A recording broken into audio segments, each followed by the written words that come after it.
everybody, my name's John. Welcome to Seriously Read a Book. Today we're going to read Not My Idea, a book about whiteness by Anastasia Higginbotham. She writes books about subjects that adults find hard to discuss with kids.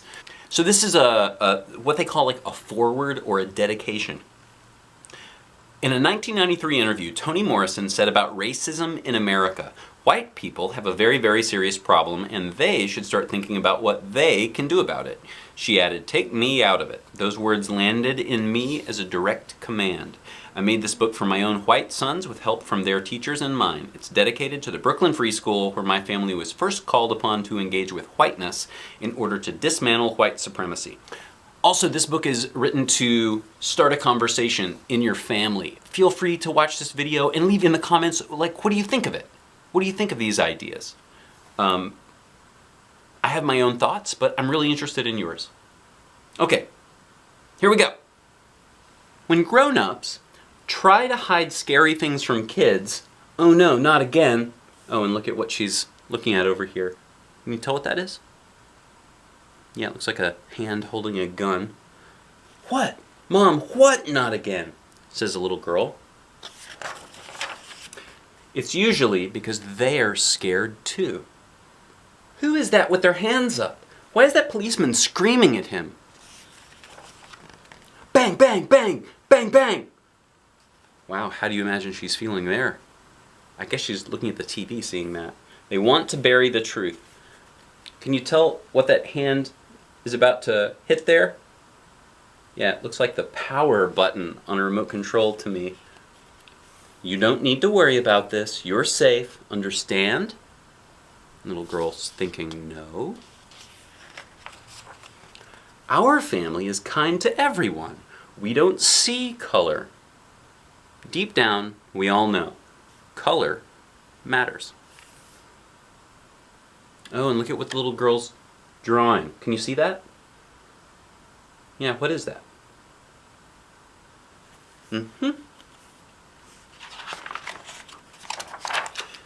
Skin color makes a difference in how the world sees you and in how you see the world. I want to bring my aunt a gift. This will only take a minute, says the mother. In walks the girl into some store as she's wearing a hoodie.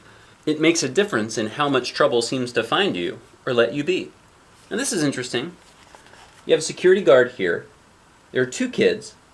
Each of them is looking at breakable items. Who's the security guard paying attention to? Can you see the prices on these things? Right, so the price on these guys is like $8, $10. The price over here, $15. So if something gets broken, what's the worst thing that could get broken? Right?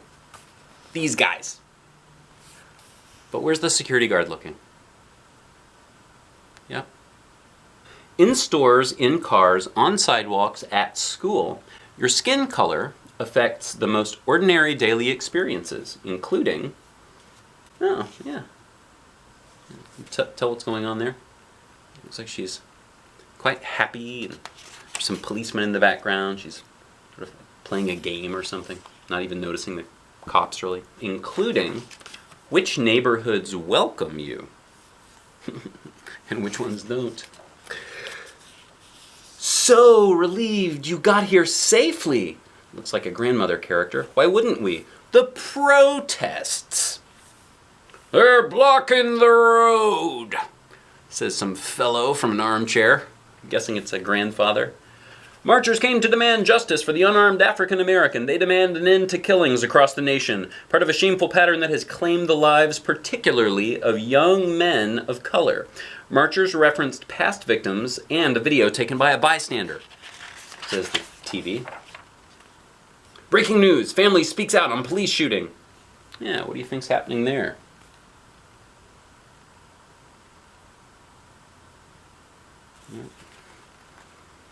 How do you imagine those folks feel?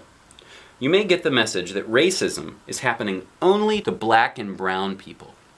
I can't watch the news. That police officer was just doing his job, says the mother.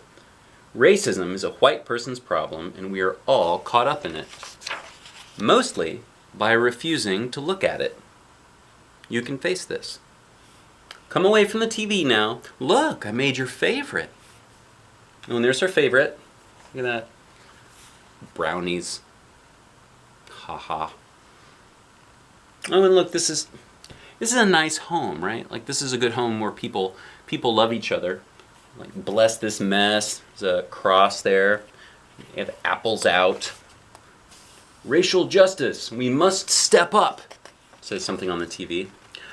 Understanding the truth takes courage, especially a painful truth about your own people, your own family. Are you all right? Says the mother, looking at her in the rearview mirror. You think she's all right?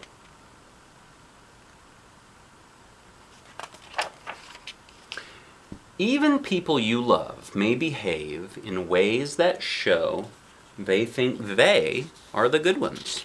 That's interesting. It's like one hand is holding a pocketbook, the other hand is locking the door. They appear to be in a neighborhood where there are mostly people with brown skin. That could be a racist move, right? So they're going to a public library. Racism was not your idea. You don't need to defend it. I'll be over here if you need me, okay? Says the mother. You can bring your curiosity to learn about it and see that it's true.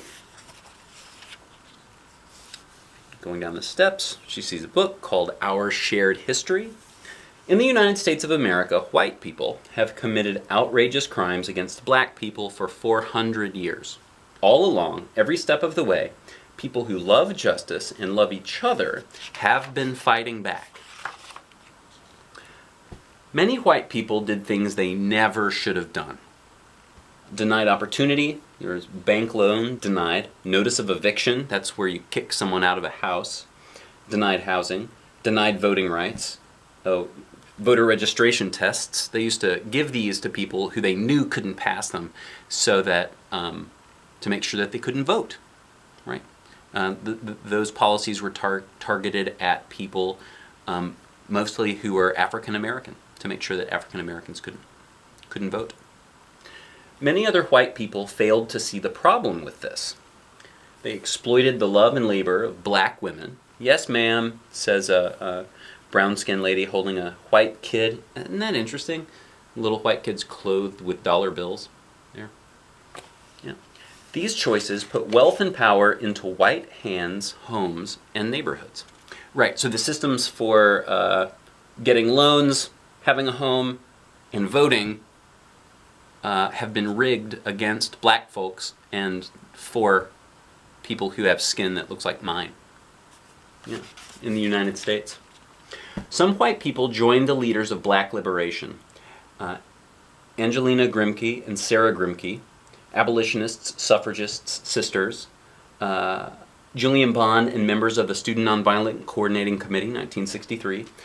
Liberation equals love and freedom. Nina Simone, 1967. She's an amazing singer, by the way. Nuns and fellow marchers on the Selma to Montgomery March, 1965. John Lewis and fellow demonstrators kneel, 1962. Hello, Mr. Lewis. Colin Kaepernick kneels, 2017. Hello, Mr. Kaepernick. Racism is still happening. It keeps changing and keeps being the same. Yeah, how do you feel like, what do you think she's feeling there? If I had to guess, I would say overwhelmed, right? This is a big part of history that people don't even know how to talk to kids about. And yet, just being here, alive in this moment, you have a chance to care about this, to connect. And there she is back in the library for some other kids. Chance to connect. But connecting means opening, and opening sometimes feels like breaking. That's how opening is. Our car's parked over here, love, says her mom. Mom, I don't feel good. Uh-oh, should I pull over? Says her mother. I need to know what's going on. What are you talking about? Why didn't anyone teach me real history? I do see color. I see yours, mine, and everybody's. You can't hide what's right in front of me, says the little girl.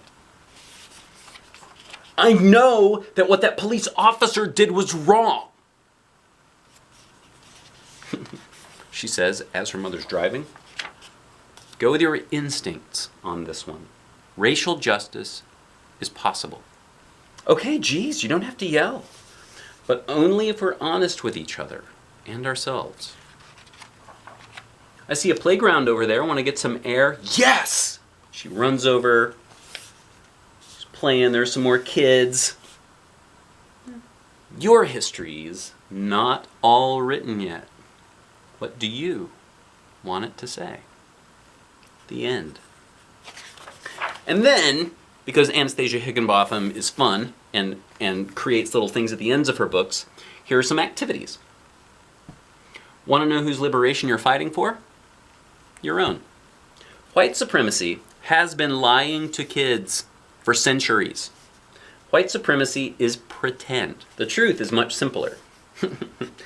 Dangerous. Not dangerous. Whiteness is a bad deal. It always was. All right, here's a contract binding you to whiteness. You get stolen land, stolen riches, special favors, and then there's a little footnote that says land, riches, and favors may be revoked at any time for any reason.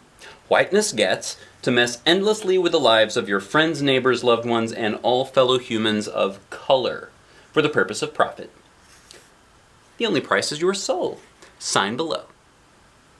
Dude, we can see your pointy tail. Yeah, who do you think is trying to make this deal? Not an angel. You can be white without signing on to whiteness. Then this talks about Juliet Hampton Morgan, born 1914, died 1957. Do not mess with me. Then this talks about what she did.